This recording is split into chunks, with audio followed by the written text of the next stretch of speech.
রাজধানীর উত্তরায় ভয়াবহ বিমান দুর্ঘটনায় নিহতদের গ্রামের বাড়িতে চলছে শোকের মাতম। মর্মান্তিক এই ঘটনায় স্তম্ভিত স্বজনরা। ছোট ছোট শিশুদের দাফনের সময় তৈরি হচ্ছে হৃদয় বিদারক দৃশ্য।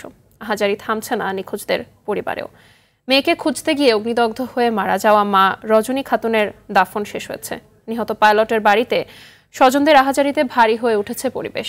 প্রতিনিধিদের পাঠানো তথ্যচিত্রে আরও জানাচ্ছেন আব্দুল হামিদ। উত্তরার মাইলস্টোন স্কুলে বিমান বিধ্বস্তের খবরে মেয়েকে বাঁচাতে ছুটে যান মা রজনী আক্তার। অন্যদের সহায়তায় মেয়ে বের হতে পারলেও আগুনের লেলিহান শিখায় দগ্ধ হন মা। গুরুতর অবস্থায় সিএমএইচে নেয়ার পর রাতেই পৃথিবীর মায়া ত্যাগ করেন তিনি। সকালে জানাজা শেষে কুষ্টিয়ার গ্রামের বাড়িতে তার দাফন সম্পন্ন হয়। মায়ের এমন করুণ মৃত্যু কিছুতেই মানতে পারছে না মেয়ে। আমাদের ওখানে একটা গ্রিল ছিল নিচতলায়, ওটা ভেঙে আর্মি আঙ্কেলরা আমাদের সবাইকে বের করে।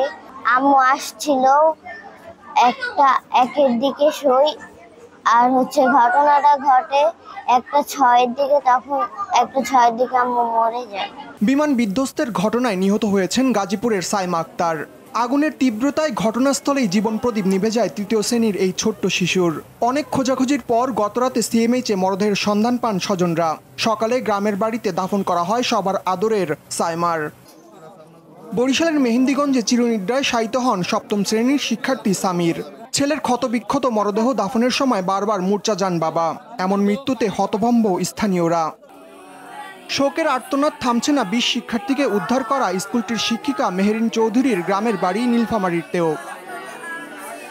শরীয়তপুরের সখীপুরে জানাজা শেষে সমাহিত করা হয়েছে 6ষ্ঠ শ্রেণীর শিক্ষার্থী আব্দুল্লাহ সামিমকে।